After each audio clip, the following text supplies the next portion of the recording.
Hello everybody, Lurgs here, welcome to my channel, and today it's the Arcade1Up Star Wars Cabinet. You're probably thinking, what? Who cares? This thing's been out for 4 years. Yeah, in America, but here in England this thing has only just been released. It was released about 4 years ago, I think under Smith's Toys or something, but the orders got cancelled and nobody actually got any. So then it was re-released again with the coin door, with the lit up coin door. And I managed to get hold of one from a company in England. I'll put a link in the description and in the pinned comments. And I actually never thought it would arrive. I'm so pleased that it did. This is taking me back to my childhood. I was like a teenager when this came out. I used to play it all the time. Well, like the sitting version, which is completely different. This thing is about 3/4 of the size of the original stand-up version. But the playability is still amazing after 40 years. Still get just as much enjoyment from playing on this. Absolutely brilliant. So a thumbs up to Arcade1Up for this conversion. What I'll do is I'll just take you through a quick build of it and just showing you generally how it all goes together. And then we'll just have a bit of a play on it. Oh, I think it's just playing itself. We'll have a bit of a play on it and just show you my thoughts on it and just a bit of a review. Right, let's get cracking. Hang on.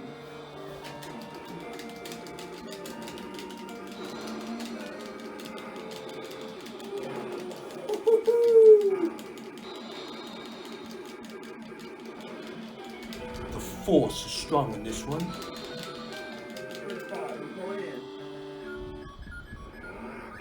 May the force be with you always.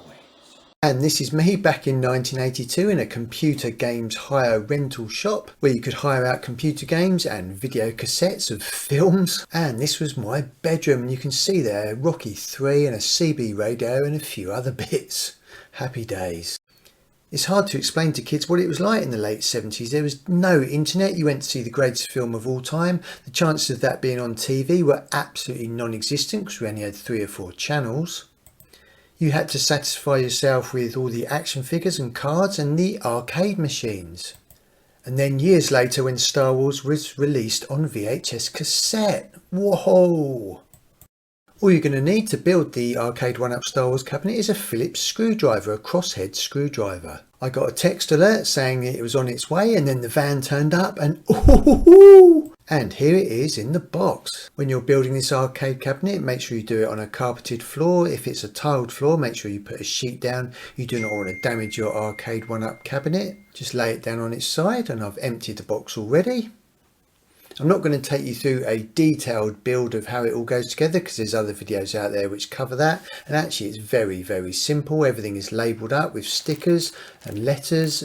This is the yoke, which looks absolutely amazing, and this is the new re-release with the lit up coin door. That's a really nice touch. That's the other side of the cabinet. So I've got kind of half of it together here. Just a note of caution, when you're doing up any of the screws, do not use an electric power screwdriver or anything like that. You do not want to over tighten any of the screws, especially if you're going into some of the thinner MDF types of wood, because you do not want to damage those. And likewise on the perspex front where the yoke goes, you do not want to crack that. I've just put together the coin door, which is going to go on the front. That looks absolutely awesome. Back in the day we would have been putting 10p's into there, and a lot of 10p's, but then we would have been saving a few of our 10p's to get a portion of chips for the bus home. But I'm not going to have a portion of chips, I'm just going to have a lovely cup of tea. This is not doing the Kessel run in less than 12 parsecs, it's doing the kettle run in less than 12 parsecs.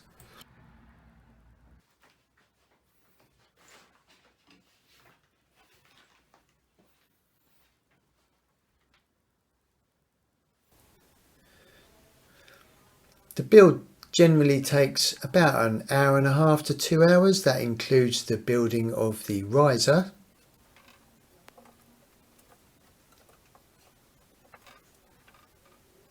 And as I mentioned at the beginning, the instructions are pretty self-explanatory. I build a lot of things from IKEA, places like that, lots of furniture, And this is actually very, very simple.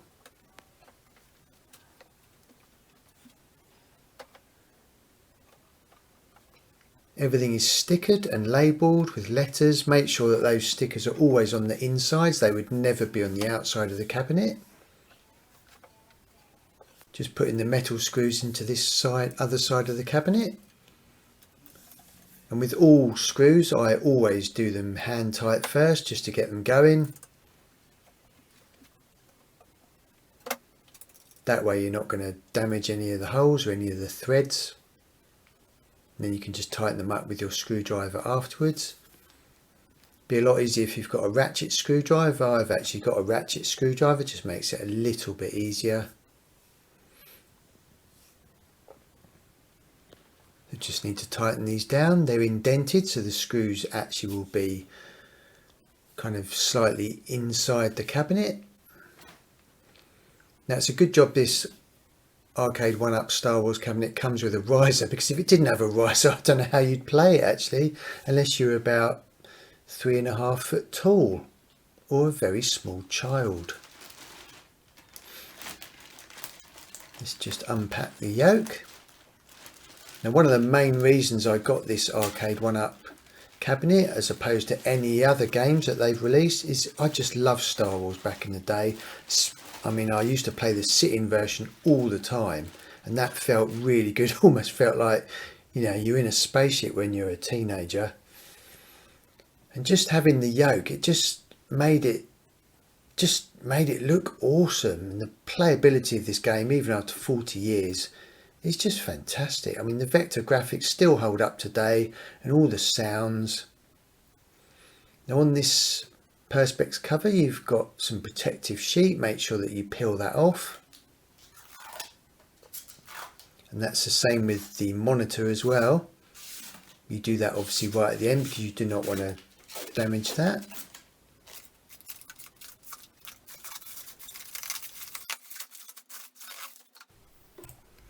When you're screwing this yoke in, do not over tighten this, because this is Perspex. You do not want that to crack. So just tighten it up until you just feel it starting to get nice and tight, and then just leave it at that.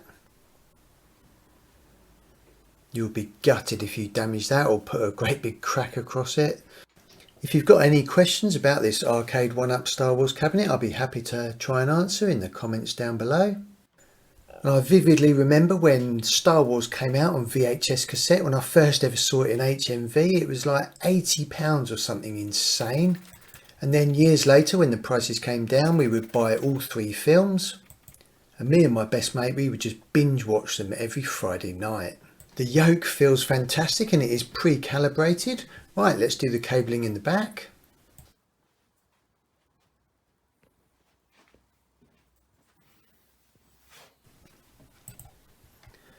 First of all, let's plug the yoke in. Now this plug can only go in one way. It's got a little kind of divot on the back, so it can literally only go in one way, so you can't worry about getting it in upside down. Make sure that goes in nice and tight. Then I'm just going to take that back down again, just so it's not all hanging about. Now it says before you start doing all the cabling at the back, the rest of it, to remove the protective cover from the monitor, which I thought was a bit odd, because the monitor is now already installed, and I found that it did get stuck near the top, so just be very careful with this. You may have to pull off some extra bits of the protecting sheet which gets stuck around the screws on the monitor. You could gently undo the screws on the monitor and then try and remove some more of that. Right, let's do the cabling. We've got this splitter here for the lights, so plug one end into that top bit there, and then we've got the light from the marquee coming from the top. That goes into one of these.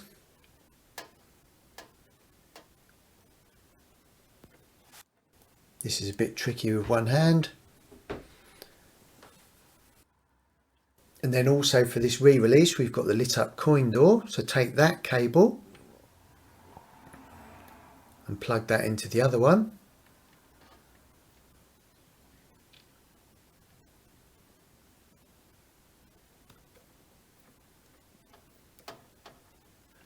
Make sure it's nice and tight all the way in.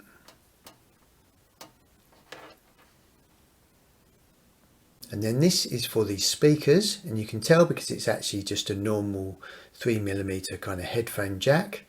So plug that into the speaker socket. So that's coming down from the speakers at the top, plugging it into the module there.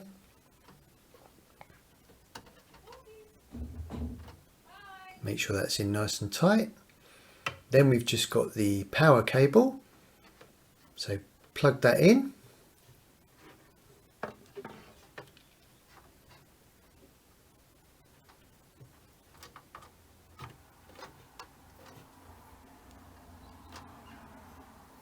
Great stuff. Now we've got lots of cables hanging around, so I'm just going to get some black Gorilla Tape and just take the weight off of these cables and just tape those to the side of the cabinet just to stop them all moving about. Then before you put the back of the cabinet on, make sure you thread that through the hole at the bottom, and it purposely won't go out too far.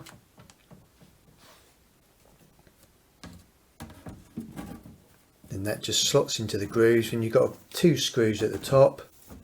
That's all in the instructions.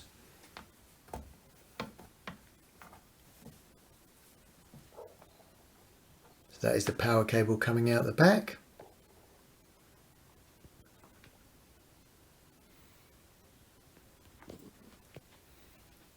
And then you just take your plug and the adapter.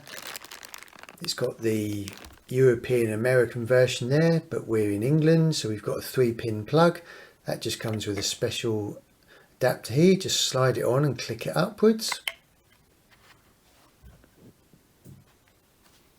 Then that plugs into that power cable at the back. That is the cabinet pretty much built, apart from the riser. So we're just going to build the riser quickly. And I'm getting super excited already.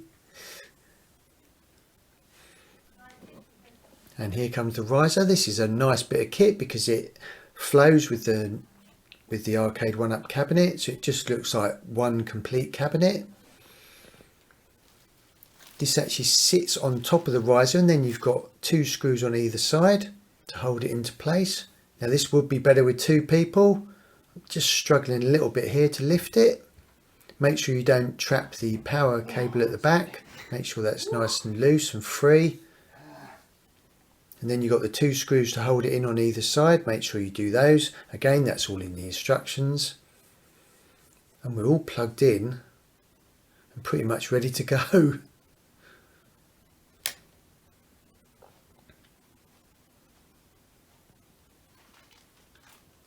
So let's switch it on. 40 years I've been waiting. That's probably the last time I played it in a proper arcade. I mean, I've played it on MAME emulators, things like that with a mouse, but it's not quite the same. With this, it just looks like a proper arcade cabinet, and with the yoke as well, it's just amazing. I mean, it just looks amazing. The only thing I have noticed with this is the print that's been put on the lit up marquee at the front is at a slight angle. The actual unit is not at an angle, it's just the print on the front, which is slightly annoying, but doesn't really bother me too much. So if I slide this along, you'll notice it is not completely level. Now, it's not the end of the world, but you do actually notice it now that I've mentioned it. I don't know if anyone else's is like that. Now, I'm 5'9", pretty average. I think if you're a 6-footer, you're going to struggle. You're going to be bending and arching right down. It's a little bit low, even for me. So I recommend really just sitting on an arcade stool or just a bar stool. And that will give you a better experience. I know there are some extender risers which can raise it up by another 4 to 6 inches. That is an option. And this is my daughter playing on it for the first time ever. And we've just watched some of the original Star Wars movies, so we're in the mood. The yoke is pre-calibrated. You shouldn't need to do anything at all. I mean, you can calibrate it again. It's in the instructions, but you shouldn't have to.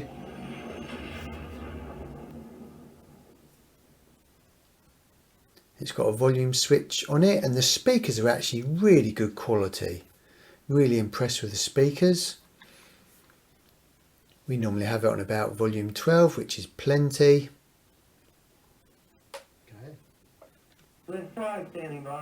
Right, let's watch the game for a little bit.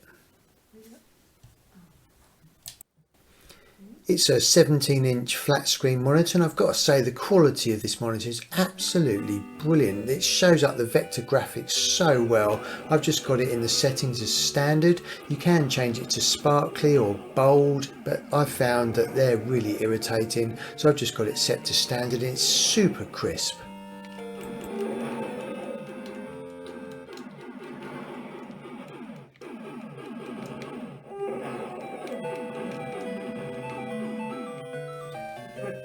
As you well know, this game also comes with The Empire Strikes Back, which is another really good game, and also Return of the Jedi. I've played Return of the Jedi, not that fussed about Return of the Jedi. It was kind of a bit blocky graphics back in the day. It's okay, but really Star Wars is the main reason for buying this cabinet. With all three games there's various settings. I won't go into those, but you can change the vector graphics, the brightness of them. I've just left it all on standard. They do like a bold setting and it just looks really weird. You can add in extra shields when you complete ends of levels, things like that. You can start off with more shields. You can set the settings to easy or hard, but the playability on the original Star Wars is just absolutely incredible. And this is me now playing it. I've booted my daughter off. Let me have a go. Oh, and Darth Vader's coming straight towards me. Whoa, he just flew right towards me.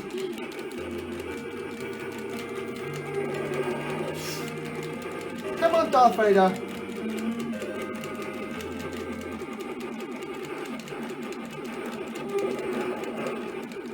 I've stolen one of the bar stools out of our kitchen, and that actually is a better experience. If you're sitting on a bar stool, it just makes you a little bit lower, but if you're kind of 5'7" and under, it's not going to be a problem. But even if you never play this thing, it's just a classic piece of retro art, and as I mentioned earlier, the speakers are actually really good on this machine. Really impressed with the speakers.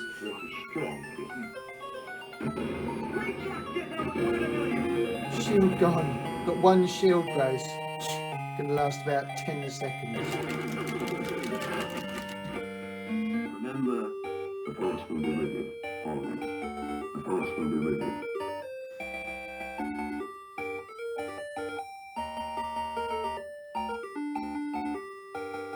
This is my bar stool here that I've nicked from the kitchen.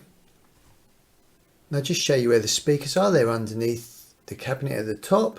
So it gives really good sound. It's right in your face. Let's just have a quick go on The Empire Strikes Back. This has got some really good levels on it.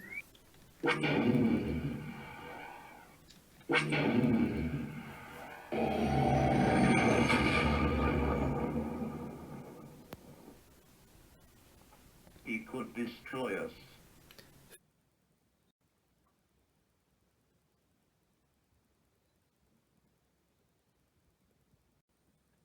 May the force be with you. First level's okay, not too bad. This is meant to be on the Hoth system. There's a meteorite hit the ground near you. Or at some time.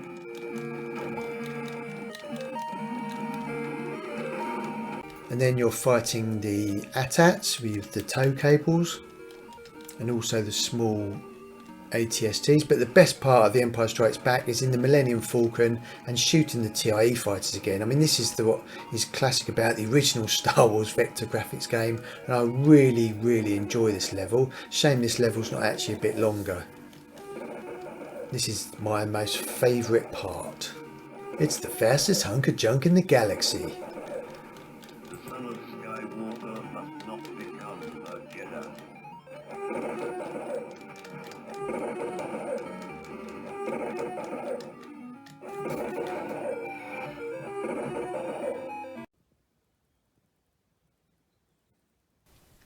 And it's also got Return of the Jedi, but I'm not going to play that. I found that actually quite difficult, but it's good fun. That's the volume switch there. Goes up to 15. We tend to have it on about 12.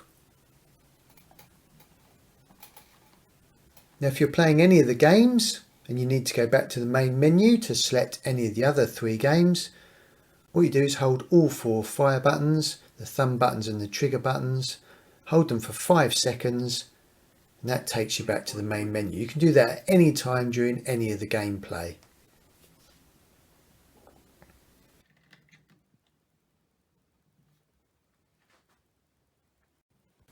And it's time to switch it off. Boo-hoo! I mean, even if you never play this game ever again, it can just sit in your house or your office just as a piece of classic retro furniture.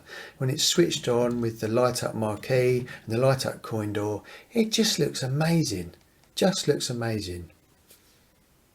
But I think I'm going to be playing this for years and years to come. Overall, I'm very impressed with this. I mean, it was expensive, £699 in February 2023. But, you know, you only live once, why not?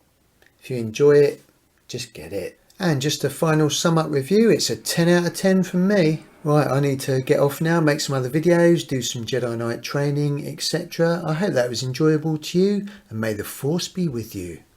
Always. Join me and we can rule YouTube as father and son.